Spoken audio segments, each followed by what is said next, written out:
Hello everyone.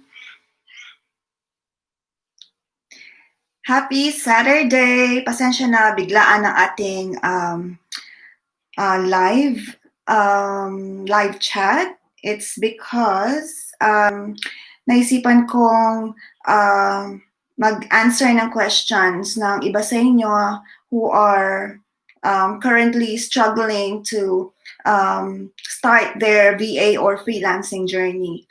Okay, so I'll just wait for the others to join. And if you have any questions, I'll just be here. If you have any questions, then I will try my very best to answer them. Okay, I'll just set up everything here, and I'll just wait for some questions here. Okay.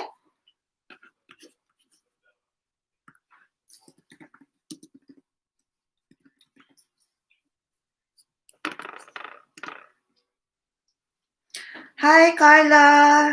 How are you? Happy Saturday. Are you working?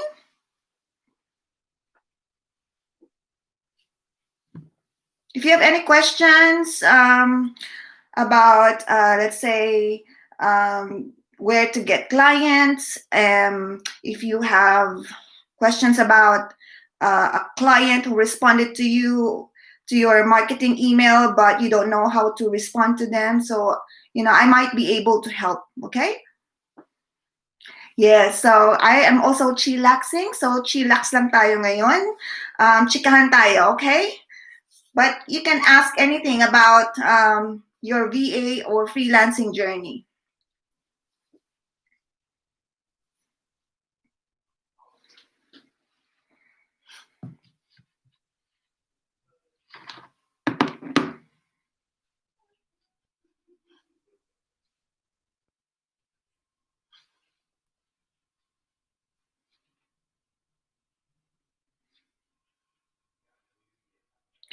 All right. Just finished doing the laundry. Buti pa kayo. Yes. All right. So while we wait for some questions, okay, I just would like to discuss if you are just starting as a VA or freelancer or a remote professional, and you don't know where to start, kung ano nga ba yung gagawin nyo. All right, so everything that I'm going to say now is based on my experience, okay? So in my 15 years dito sa industry na ito, I noticed that there are different types of online work. Okay, so hi Lani, good afternoon. So number one, okay, so VA, there is a general VA wherein you support a business owner in some admin tasks sa business niya. So you are like a secretary, but then the difference is you are working remotely for him, assisting him on what it calls admin tasks like email management, scheduling appointments, what else, doing filing for him, but mostly soft files nga gagamitin ko because you're working online. And then, so managing documents, but it's online. And then there is another task wherein you just work on a particular or you focus on a particular service lang na may provide nyo sa client. So, and in this one, you can serve as many clients as you want. Like research, you can research for one company in the US, and you can research for another company in Canada or another state in the US.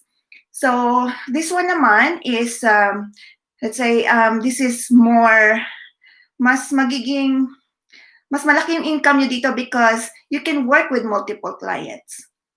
So it's also like social media manager. You can work for multiple clients and then you are just doing social media management for them. So, and then there's another one naman na tinatawag na, yun nga, like freelancers, na graphic designers. So, parang project-based lang sila. Like, okay, I need a logo, so I need to hire someone who can create me a logo. So, ganon. Or a poster or a brochure. Pero pagkatapos na gawin yung brochure or yung poster, tapos na yung project. So, project-based yung work na yun. Alright? So, meron naman na tinatawag na remote professional or remote employee kayo ng isang foreign-based client. So, remote employee or remote staff, you're going to work either full-time or part-time with them. And then, meron na kayong designated task. Like say you are a marketing officer, and then, so you're already a marketing officer in the Philippines, and yun na yung background mo, yun na yung skills mo, and pwede ka mag-work as a marketing officer for a company based in the US or Canada or wherever. So, yun naman yung remote staff. Mostly, full-time siya, and then you have to work dedicatedly for that company lang. You cannot work for another company na the same yung task mo, because there might be some conflict of interest kapag nag-work ka pa sa ibang company. So, if you're lucky, there are clients na they provide benefits, kung anong benefits na binibigay nila sa mga staff nila sa country nila, yung din nabibigay nila sa'yo, like meron kang paid leaves, meron kang bonus, or commission. So, kung ano yung benefits na binibigay nila doon, yun din yung makukuha mo. So, yun yung parang remote employee ka sa isang client, foreign-based client. Alright? So, meron na ba tayong questions here? How much should I ask for my service? It depends on your service. Kung you're a beginner, if you're a beginner, you can start as high as 5 USD per hour or 7 USD per hour. So if you're happy with that rate, then go for it. Okay, so yun ang malaking question palagi ano bang rate na ibibigay? Kaya lang, it depends talaga sa service mo or sa task na gagawin mo. And give yourself a value. Bigyan mo yung sarili mo ng price. Let's say, for an hour, magkano ang service mo an hour? So, doon ka lagi magbe-base para sa work mo. Kasi baka mamaya meron client na anong tawag dito? Merong client na gusto nila bayaran ka ng 1 month. So, i-compute mo yung hourly rate mo times sa hours na, and then, kung part-time ka or full-time ka, i-compute mo yun. And then, yun ang sasabihin mo sa client na rate mo. Meron kasi ibang client na hindi hourly, monthly, meron iba weekly or project-based. So, regardless kung monthly nga siya or weekly or bi-weekly, doon mo pa rin i-base yun sa gusto mong hourly rate mo. Yun. And then, syempre, doon ka sa rate na happy ka. Okay? So, for example, kailangan mo ng, in a month, happy ka na sa 30,000. Mabubuhay na yung family mo sa 30,000 plus magkaka-savings ka pa. Simple lang ang pamumuhay mo. So, you can charge 30,000 a month. That's pesos sa client. Yun. Alright. Check ko lang po, Ms. Maya, may difference ba working with a US client versus an Australian client? Any pointers to share? Okay. Alright. So, pag US client, syempre, merong US client na gusto nila, you will work simultaneously with them. So, kailangan night shift ka sa if you're based in the Philippines, kailangan sumabay ka sa office work hours nila. Meron naman, depende rin sa task mo. If your task is flexible, like research nga, lead generation, and what's important for them is you give them the results, no? By the end of the week or by the end of, after 2 days, meron kang result na naibigay sa kanila or report. So, pwede naman yun na you can work during the day. So, kahit US-based yung client mo. So, Australia naman, ganun din. If you work is my flexibility. If they provide flexibility, then you can work any hours. Pwede din naman na you work simultaneously with them, and their office hours is, if they're based in Sydney and Melbourne, for example, here we are 2 hours ahead of 2 hours ahead of Philippine time. So if the office hours here start at 9 o'clock, you have to start as early as 7 o'clock sa Philippines. Kapag daylight savings naman, you have to work 6 o'clock, as early as 6 o'clock in the morning. Kasi that's 9 o'clock here kapag daylight savings. Yon. Alright. And then, syempre, iba-iba rin. Iba yung culture, Carla, sa US, iba rin yung sa Australia. Yun. You will just notice that kapag nag-work ka na, sa both clients. So, kung ano yung ang difference.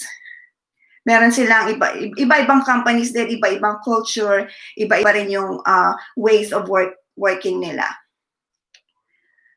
And that's why it's very important na you have to communicate with the client, establish parang a good relationship with them.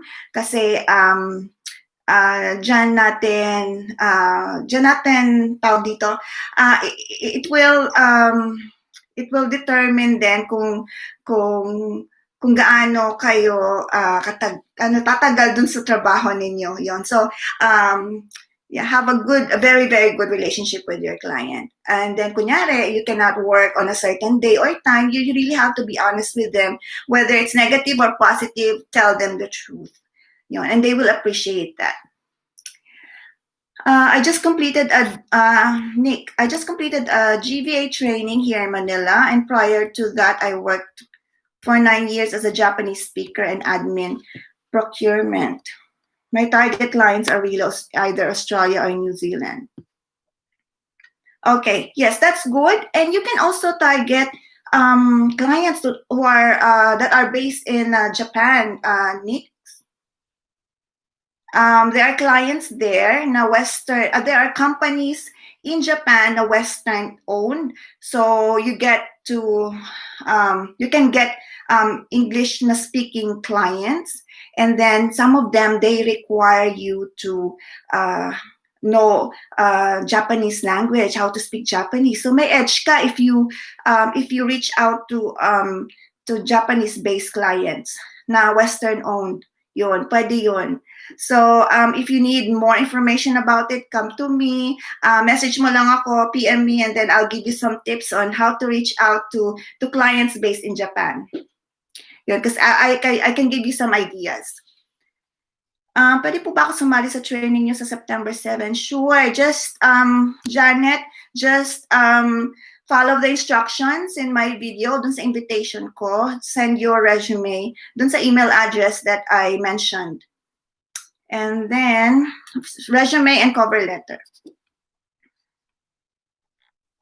How to start looking for clients, especially in Australia and New Zealand. It's possible to get the Japanese speaking. Yes.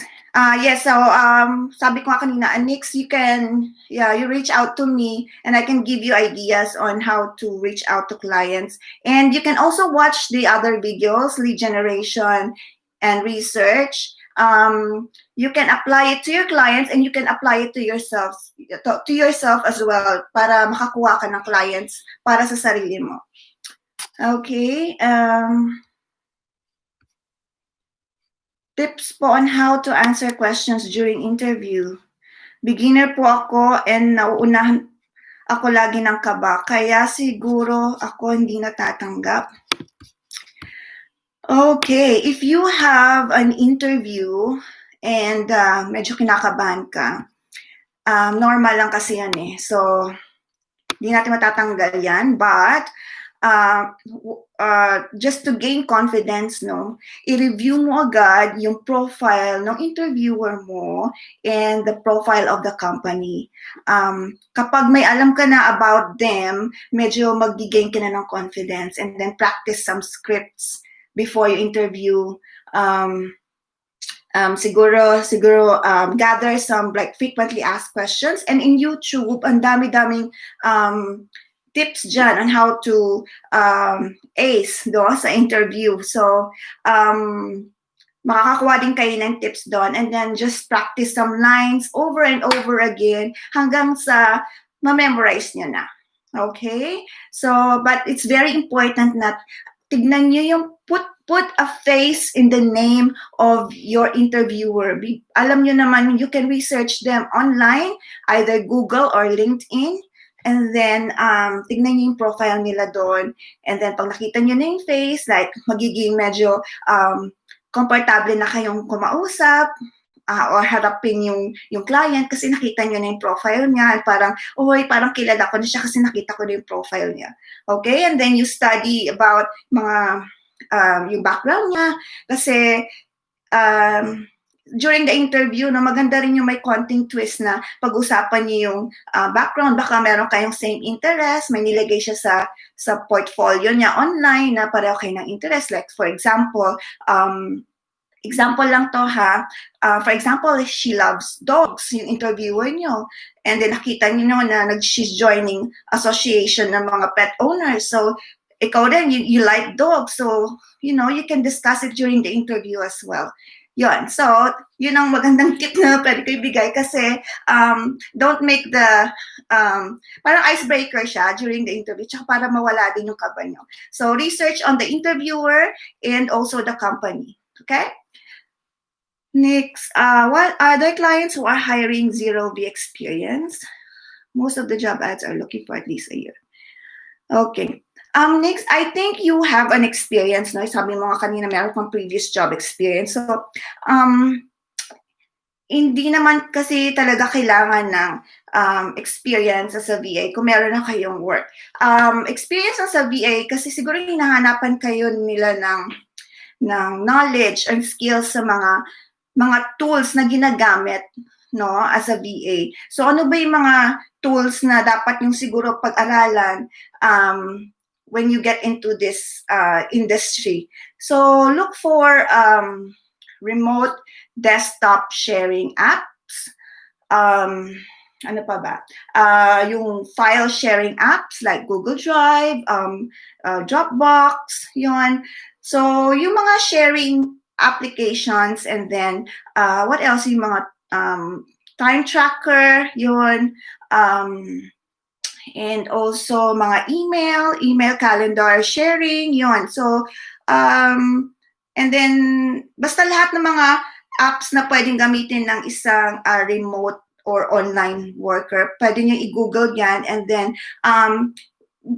study the basics. Yun. So, yun ang pinaka-importante. And experience, so for example, you are starting as a VA, nagre-research ka ng clients, nagre-reach out ka sa clients, you are already setting up, an experience, nag-add ka na experience for yourself kasi you are already reaching out to clients. And most of the clients right now, they would like you to help them grow their business by reaching out to their potential clients. So do that to yourself first. Practice nyo muna yan sa sarili nyong VA business, and then hindi mo na pwedeng, you can't say na wala kang experience because you are already doing, apply mo yan sa sarili mo. So don't ever say na wala kang experience. And that's why it's very good to practice yung training namin ng lead generation, research, email marketing, because that will be a part of your job sa clients. If you are working like an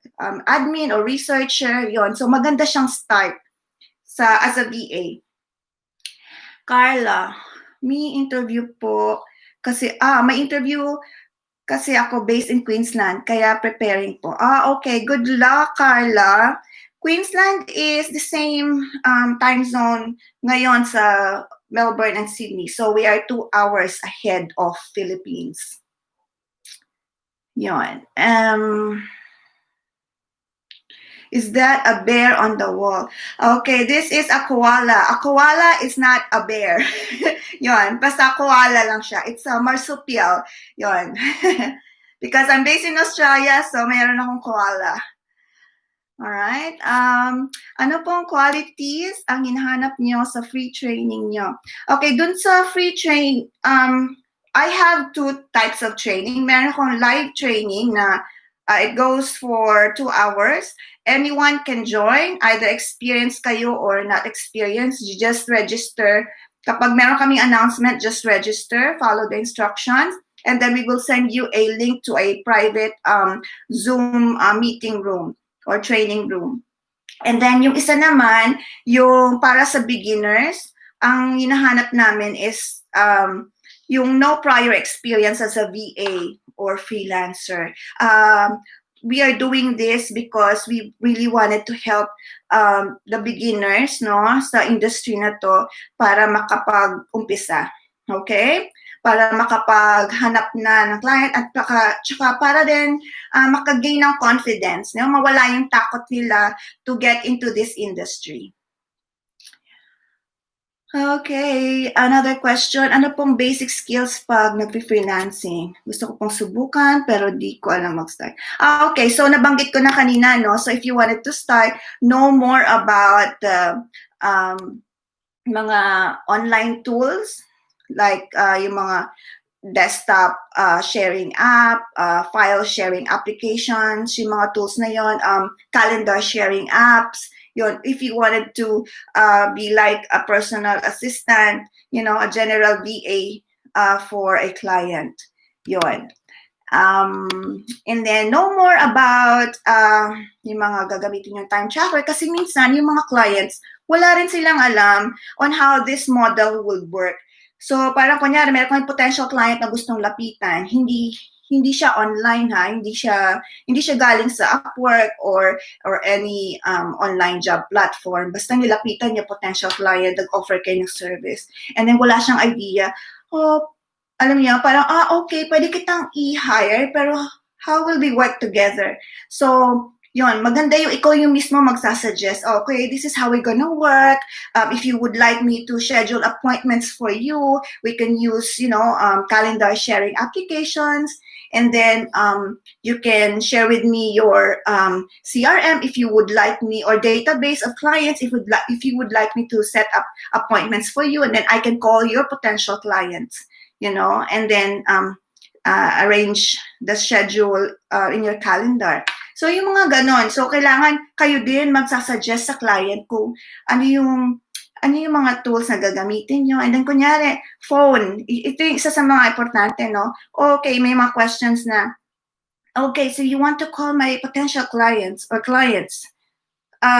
What tools are you going to use? Like, you're based in the Philippines, what phone? So, magre-research kayo ngayon din. Isa yun, kung may kasamang voice yung job nyo, magre-research kayo ng mga voice over IP, and then yung Skype, aralin nyo kung paano kayo makakapag-call sa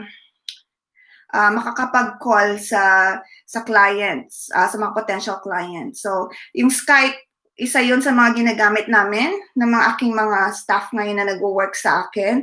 So, nilalagyan namin sila ng mga subscription. Like, for example, if they're calling within Australia, so I buy them credits, yung Australian call package. So, it calls 300 minutes sa mga Australian numbers. So, they can use that to call Australian-based numbers. Now, meron namang mga companies na meron silang voice over IP sa office nila, and they could provide extension for you using a soft phone, yung tawag dito, like X-Lite. You can use that, and you can install that in your computer, and then you will have your own, like saying your client is based in the UK, you will have your own UK number. And then when you call their potential clients, it's like you're calling from their office kasi may extension number ka. So yan, i-research nyo rin yung mga soft phone applications or dialers na pwede nyo gamitin if you want to offer some, yung some tasks or services sa client na that involves calling. Si Zyril. Hi, Miss Maya, I live here in Australia. Need ko po bang mag-register ng ABN pag pinasok ko ang VA? Also, may obligation po ba sa ATO? Yes. Okay. So ako, I have my ABN. Ikaw din, kailangan mo ng ABN. And it's easy. It's like around, I think it's cheap lang naman. It's $30. And then, And ATO, yes. Just declare tax, declare your expenses then. If you're, yeah, because you're working from home, lahat na expenses mo sa bahay, like your internet, your computer, you know, your yung phone mo, if you're using your phone to for the business, then you can use that sa expenses mo sa tax. So yeah, so meron kang obligation sa ATO. And kung student ka, ganun din. So whatever your visa is. Yeah, pero kung tourist ka, you're not allowed to work in Australia. Okay? So, kung meron ka pang follow-up question, just feel free to ask. Hello, Jinky. Okay. Thanks, Nix.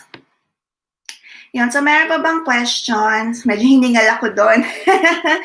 Yun.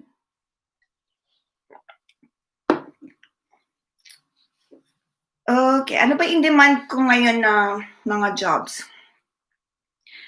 Yun nga, palagi ko lang inuulit, no? I know, yung iba parang baka kayo nagsasawa na kayo, bakit puro lead generation research yung tinuturo ni Miss Maya, ganon. Kailangan kasi ma-master nyo rin yun eh. And minsan kasi, yun kasi talaga yung madalas na kailangan ngayon sa akin. And that's why I'm teaching all of you how to do this because hindi ko man kayo ma-place in one of my jobs from my clients, you can do it yourself. Yon. So, i-apply nyo sa sarili nyo, you look for clients, and then, i-offer nyo rin yung the same na ginagawa nyo sa clients ninyo. Yon. So, the way you're looking for potential clients for yourself, you also offer that to your clients because yun, kasi na-master nyo na dahil naghahanap din kayo, yun, pinapractice nyo yun. And while you're practicing, talagang hanapin yung potential clients ninyo. So, ang daming clients sa buong mundo, you can target life coaches, mga fitness coaches, yung mga nakikita nyo ngayon na nag-advertise online sa Facebook na mga foreign-based businesses, pwede nyo silang i-target. Okay? Business owners, small business owners, yun. Ang dami kasi nagtatayo ngayon ng mga businesses and they need people to help them. They need someone to help them do the research, set up appointments for them, reach out to LinkedIn for them on their behalf. So, maganda rin yun. Miss Marikit, I like it. Marikit. Hi, Miss Maya. Kakapasa ko lang po ng CV and cover letter. Sana makapasok po ako sa free training. Yes. Okay, so on September 7, yeah. So we will be reviewing all the applications for the 1-week training by Thursday next week. So, and you know, it's open now. We are already accepting now. So, and then we limit them. Kung hindi man kayo maka-join this for the September 7 training, follow up lang ulit kayo for the next naman kasi we would like to limit it parang sa konting tao lang para maganda naman yung yung medyo personal naman yung ating training, may quality yon. So, pasensya na if you can only accommodate 20 to 25 students doon sa 1-week free training. Okay? But, you know, once you get in, talagang you will enjoy working and marirealize nyo, madidiscover nyo sa sarili nyo na, ay, ang dali pala nito, pwede ko pala siyang gawin, pwede ko pala siyang i-offer sa mga clients and I can earn in dollars using this one. And ang maganda sa lead generation and research, and appointment setting, you can have multiple clients. Yon, with this type of work, either part-time or full-time. Yon. Do you hire your own staff, Miss Maya? I already have my own staff. Yeah, interested po kasi ako maging intern nyo kung sakali. Depende eh. Sometimes I hire my staff for a certain project. Meron din akong staff na for my clients naman. So I'm not sure what you mean. Like, do you want to work within my business or doon sa clients ko? Paki-clear, Cyril. Yun. But sa C4s, at the moment, kaka-fill ko lang ng tatlong roles within my business. So I hired a researcher, I hired a VA, and then I also hired a social media content creator. Because we're growing, and I wanted to focus more on getting clients so I can also provide more opportunities for you guys. Kasi syempre, kung puro ganito lang ginagawa ko, nagpo-provide ako ng training, I might not be able to do more business development. So I think at the moment, what's very important then is, mag business development din ako so I can post more jobs for you. Okay? Yes, Cyril. Yeah, definitely. If, for example, you fit into, you think that you are qualified for one of the roles na post ko sa aking Facebook page, or sometimes I can post here on YouTube, I can make it a video, pero pag urgent yung role, I post it on Facebook, and then if you think you're qualified, feel free to apply. Yon. So I have clients ko. Kasi in Australia, I am a recruitment industry offshore specialist. No, most of my clients are into recruitment. So yun ang aking niche, and anything within the recruitment business, nagpo-provide ako ng staff for them. Yon. And then I also cater to other businesses na talagang nire-refer ng iba kong clients. Yon. And that's why I also get clients na not into recruitment industry. Like meron sa telemarketing, meron sa taxation, yon, meron sa mga branding, yon. I get clients like that. Pero most of them referral. Referral din ng mga happy clients ko. Yun. Meron pa ba tayong question? Meron pa ba kayong gustong i-discuss ko while we're here? I think wala na. Okay, not sure meron pa akong gustong i-discuss sa inyo. Meron pa yata isang tanong. Ayun, so meron akong parang isang nabasang magkano po ang pay here in Australia. Okay. Usually sa VA, you have to, medyo different dito sa Australia, no? You have to consider all your costs. So, you have to think of your super din. Kailangan mag-allocate ka ng budget for your super. You have to allocate yung sa babayaran mo pang tax and other expenses kung meron ka expenses. So, it's gonna be $30 per hour sa Australia. Yon, as an independent contractor, you can charge starting $30 per hour. Yon, kung happy ka doon. But if you want to charge more because you have more skills, feel free to do so. But yon, so mostly mga admin works dito, yung nagsa-start nga sa ganon. Pero yun nga, since you are a VA, you are running your own business, yun, pwede kang mag-start ng 30 pataas. Yun.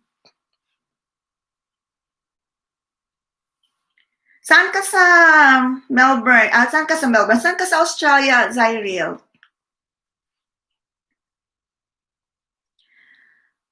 Okay, meron po bang specific time yung free training nyo po this September 7?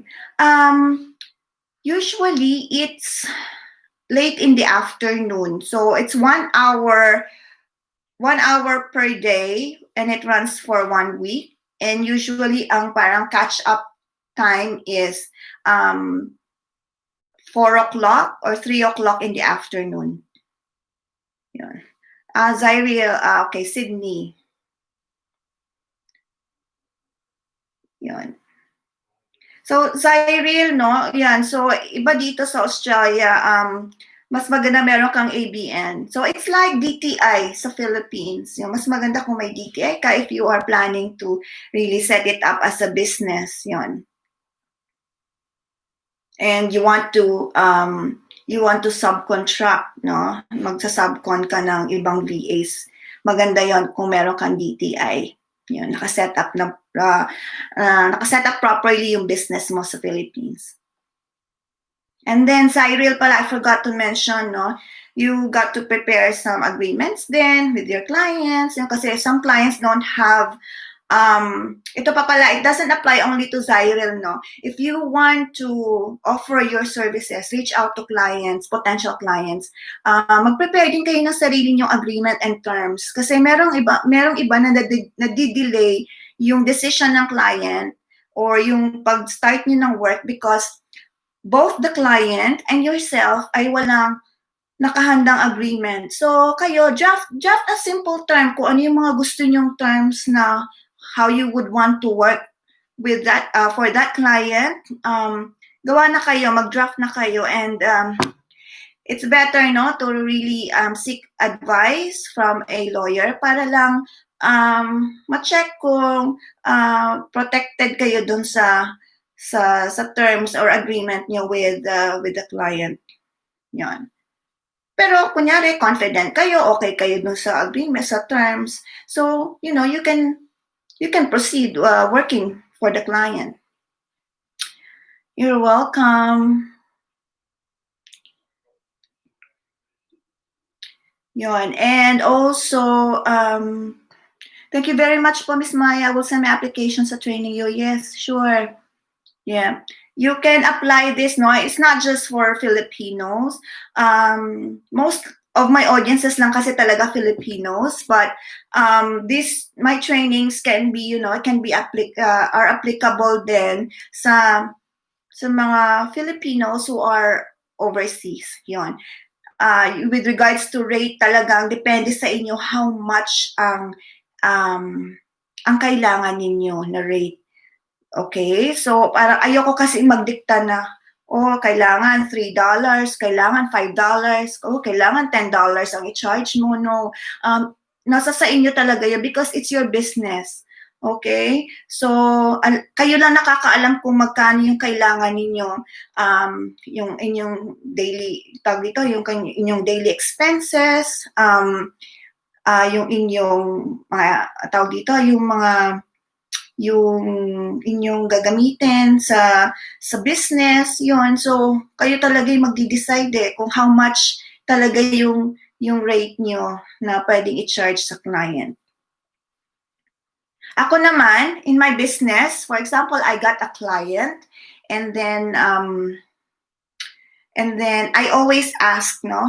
I ask my candidate, happy ka ba sa ganitong rate? Or I also ask, what's your expected hourly rate? And so kailangan mag-meet kami. Kunyari, yung budget, on a budget si client. So I will ask again the candidate, yung si VA. For example, si VA, I will ask her, $7 lang ang budget ni client, ganyan. And then, happy ka ba sa ganito? Or, $5 lang ang budget ni client, okay ka ba sa ganito? So, kung happy kayo, then let's proceed with the work. Diba? Yun. So, I always ask. Yun. Hindi ako yung nagsabi na, ito lang talaga yung rate ko. No, tinatanong ko rin kayo kung happy kayo dun sa rate. Yun. So, kasi importante din yun baka mamaya masyado nga naman talaga mababa yung offer, then eventually hindi kayo, hindi rin kayo magiging productive sa work, hindi kayo happy sa pay. Yan. So, also working with multiple clients, no? Just be careful on that. If you want to work with multiple clients, just make sure na magkaiba sila ng industry para walang conflict. And be honest with your clients. If you're working with for another client, tell them something about it, and then parang i-assure nyo sila na wala namang conflict sa business nila and hindi maapektuhan yung trabaho ninyo sa yung hindi maapektuhan yung trabaho ninyo sa kanya if you're still working for another client. Okay? Kasi later on, malalaman din nila yan. And then, if you're not productive enough, tapos makita nila online somewhere na, that's why you're not, you're not producing any results for me because you're busy working for another client. Yun. And then time management. So if you want to work on multiple clients, make sure na kaya nyo talagang i-handle. Yun. Ako, I have staff no, na nag-work with multiple clients and I always ask them, kaya mo ba to? Sure ka ba na kaya mo pa mag-work sa isa pang client? Yun. Kasi if they want to earn more money, that's fine with me as long as kaya nila. Yun. Napapansin din kasi ni client kapag medyo hindi nagiging tama yung work ninyo eh. Yun. And then they come back to me. Ako yung tatanungin nila. And then, minsan kakausapin nila ako, nakausapin nila yung aking offshore assistant or yung offshore worker na bakit ganito, may personal problem ba siya, why is she not communicating with me, why is she not producing results, yon. All right, so I guess okay na tayo. Thank you so much for joining me on a Saturday night. It's already 7 o'clock here in Melbourne, Australia, so that's 5 o'clock there in the Philippines. Thank you so much. Sana sagot ko yung mga questions nyo and sana nakatulong ako today and sana rin na kahit papaano na-motivate ko kayo to start your journey. Yon, kung nalilito pa kayo kung saan kayo magsisimula. Yon. All right, you're welcome, Nix. Thank you so much. Happy weekend. And if you're hunting for clients, happy hunting, okay? All right. Yes, oo, Nix, nako. Ang daming clients. So, wag kang wag kang mawawala ng pag-asa kasi lalo ka na meron kang you know how to speak Japanese, so you can get clients na na naghahanap ng mga Japanese speaking na staff, okay?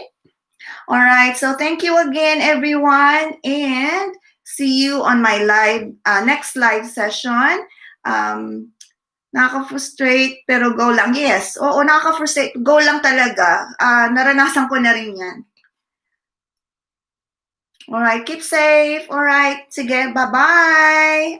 See you pala sa mga magjo-join ng internship or training next week. This week, sa Monday and on the 7th of September, I'll see you, okay? I'll be joining you.